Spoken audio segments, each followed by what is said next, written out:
Andiat Davao City ang tinutumbok mo, lugar mo pala ang maanomalya. 28.46 million project, no bridge yet, contractor is Marcos Link. So ayan mga boss, kitang-kita na pilit na tinatanggi ng ICI kuno. Nagpunta sila doon at wala silang makita ang mga ghost project na ginawa doon sa Ilocos mga boss, doon sa lugar, baluarte ng mga Marcoses. Pero eto, kaya pala lagi nilang tinutumbok ang Davao City para mapagtakpan mga boss. 28.46 million project, wala pang tulay, and yet contractor is Marcoses, pero finish na raw ang report nito mga boss.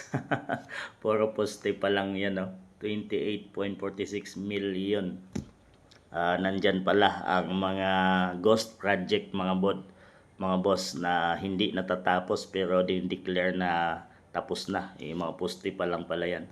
Pero ang lagi nilang naimbestigahan ay ang lugar ng mga Duterte sa Davao City. Nakitang-kita natin kung gaano kaganda ang mga proyekto doon, mga boss, no, ang mga flood control project ng Davao City. Pero ito, flood control ng Ilocos, tulay pa lang mga boss. At yet, 28.46 million project under Marcos contractor. Ano masasabi nito? Ano masasabi mo, PBBM? Kaya mo pala tinutumbok ang Davao City para takpan ang mga proyekto mo dito sa inyong lugar, sa Ilocos. Tama nga sinasabi ni Chavit Singson mga boss, no, na marami dyan sa Ilocos ang mga project tulay, flood control na hindi pa mga tapos at mga sira mga boss. At heto na ngayon, nakikita na nga natin mga boss, 28.46 million project, no bridge.